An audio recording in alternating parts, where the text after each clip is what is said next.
Oke, Assalamualaikum warahmatullahi wabarakatuh. Apa kabar, Nak? Sehat semuanya? Halo, ada nggak orangnya Sehat, nih? Bu. Oke, sehat ya. Oke, sekarang kita masuk di materi selanjutnya ya, Nak ya, mengenai distribusi dan konsumsi sebagai kegiatan ekonomi. Sebelumnya di sini kita hanya membahas mengenai distribusi sebagai kegiatan ekonomi ya, Nak ya. Hal ini sebenarnya dipisah menjadi dua, distribusi dan konsumsi. Jadi kita pada pertemuan kali ini fokus kepada distribusi sebagai kegiatan ekonomi.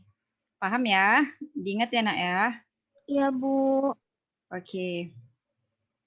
Nah, pembelajaran kita pada kali ini tujuannya itu adalah agar kalian dapat menjelaskan pengertian dari distribusi, mengidentifikasi faktor-faktor terjadinya distribusi, lalu teori distribusi dan juga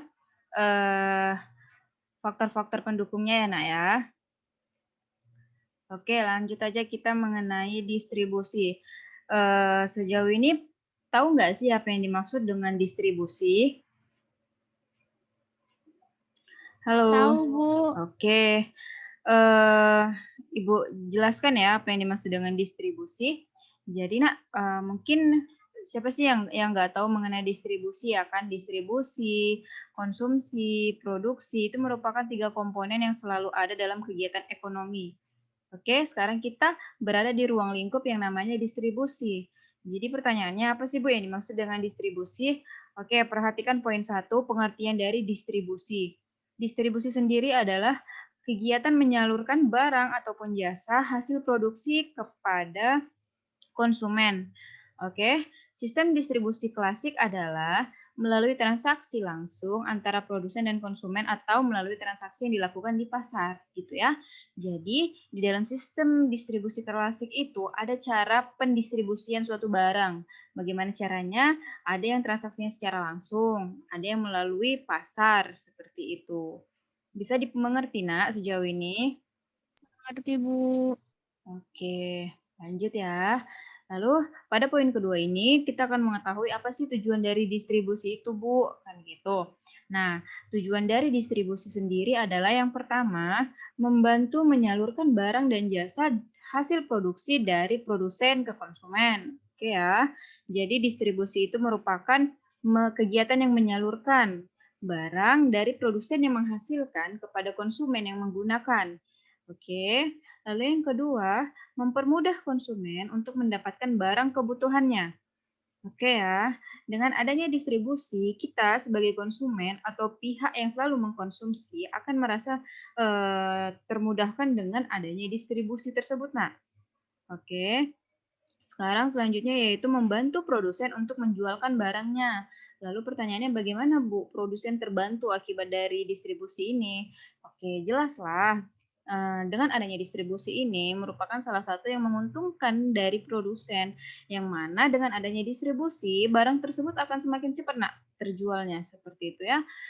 Di mana mungkin jangkauan produsen itu kan terlalu jauh kalau konsumen, makanya dibutuhkan peran distribusi di sini gitu. Bisa nggak, Bu, dari produsen ke konsumen langsung? Bisa. Cuman dengan adanya distribusi, apa ya Ibu bilang ya, lebih cepat sampai seperti itu. Mungkin barang yang seharusnya memakan waktu ketika dari produsen kepada konsumen dengan adanya distribusi, Nak, menyalurkan barang, nah akan mempermudah, Nak, barang tersebut sampai kepada konsumen dan menguntungkan untuk produsen. Seperti itu ya. Lalu yang terakhir yaitu membantu meningkatkan kesejahteraan dan kemakmuran masyarakat. Oke, di sini maksudnya itu sama-sama jelas ya bahwasanya dengan adanya distribusi tentunya akan meningkatkan kesejahteraan dan kemakmuran baik kepada produsen, konsumen, dan lain-lain. Oke. Sejauh ini paham apa yang Ibu sampaikan? Paham, Bu. Oke, paham ya. Lanjut kita ya, Nak ya. Iya, Bu. Nah, di sini ada 3 komponen yang harus 2 komponen yang harus kalian mengerti. Apa aja? Yang pertama yaitu fungsi distribusi, dan yang kedua, pihak-pihak dalam distribusi. Kita bahas satu-satu, oke? Yang pertama itu adalah fungsi distribusi. Fungsi distribusi tersebut, Nak, terbagi lagi menjadi dua. Yang pertama itu ada fungsi pokok distribusi, yang mana fungsi pokok distribusi ini seperti penjualan, lalu pembelian, lalu penyimpanan, storing, lalu pembekuan standar kualitas barang, penanggung resiko, terakhir pengangkutan atau transportasi. Itulah fungsi dari distribusi. Dengan adanya distribusi, produk itu akan dijual, akan ada pihak yang membeli, lalu bisa juga disimpan dulu di gudang seperti itu. Lalu ada juga yang fungsi dari distribusi itu lebih mengarah kepada untuk menanggung risiko, dan ada juga yang berakhir pada pengangkutan barang yang akan dijual itu. Nah, oke. Lalu selanjutnya yaitu mengenai fungsi tambahan distribusi. Apa aja fungsi tambahannya? Nah, yang ketiga ini adalah menyeleksi barang-barang yang akan disampaikan kepada konsumen. Lalu yang kedua itu mengepak atau mengemas barang. Paham ya? Pernah dengar kan apa kata mengepak dan mengemas barang? Lalu yang terakhir itu memberi informasi. Informasi kepada siapa, Bu? Kedua belah pihak, yaitu kepada perusahaan dan juga kepada konsumen terkait suatu barang yang akan diperjualbelikan atau yang akan didistribusikan. Seperti itu ya. Paham ya, Nak ya? Oke, lanjutlah kita ya mengenai pihak-pihak dalam distribusi. Apa aja yang terlibat di dalam distribusi ini, Nak? Yang pertama itu adalah agen, yang kedua adalah broker, yang terakhir itu yang ketiga adalah komisioner, yang keempat importir, dan yang kelima eksportir, yang keenam pedagang besar atau grosir yang selalu berada di sekitar kita, gitu kan? Lalu yang terakhir itu adalah pedagang eceran. Pedagang eceran ini biasanya itu seperti toko-toko kecil, Nak, toko-toko jualan yang sering kalian kunjungin gitu, Ibu juga sering kan gitu ya. Lalu agen itu apa sih, Bu, maksud dari agen? Kan kayak gitu. Nah, yang dimaksud dengan agen itu adalah perantara, Nak. Agen, broker itu sama-sama perantara. Hanya yang membedakan adalah agen itu adalah merupakan perantara antara kedua perusahaan. Oke, sedangkan broker itu adalah perantara antara broker itu merupakan perantara antara si pembeli, Nak, gitu. Beda ya ranahnya ya. Oke, diingat ya apa yang menjadi pembeda antara agen dan broker, karena biasanya di sini itu banyak orang yang keliru. Artinya linglung gitu. Agen broker itu emang bedanya apa kan gitu. Jadi diingat ya, Nak ya. Oke. Ada yang mau ditanyakan sejauh ini, Nak? Halo. Oke lah. Nah, kita masuk ke poin yang kelima, yaitu faktor-faktor yang mempengaruhi distribusi. Apa saja yang merupakan faktor-faktornya? Yang pertama yaitu ada pasar. Nah, dengan adanya pasar, maka barang itu akan terrealisasikan kepada konsumen. Seperti itu ya kan, pasar itu sebagai wadah untuk ketemu dengan konsumen, seperti itu. Lalu yang kedua itu tentu ada produk, Nak. Kalau tidak ada produk, apa yang akan didistribusikan gitu ya. Produknya apa aja, Bu? Bebas. Kita tidak menentukan produk dalam materi ini ya. Lalu yang ketiga itu adalah produsen. Produsen itu merupakan pihak pertama yang menghasilkan barang lalu diperjualbelikan. Oke. Dan yang terakhir itu adalah perantara. Perantara itu bisa agen atau broker gitu.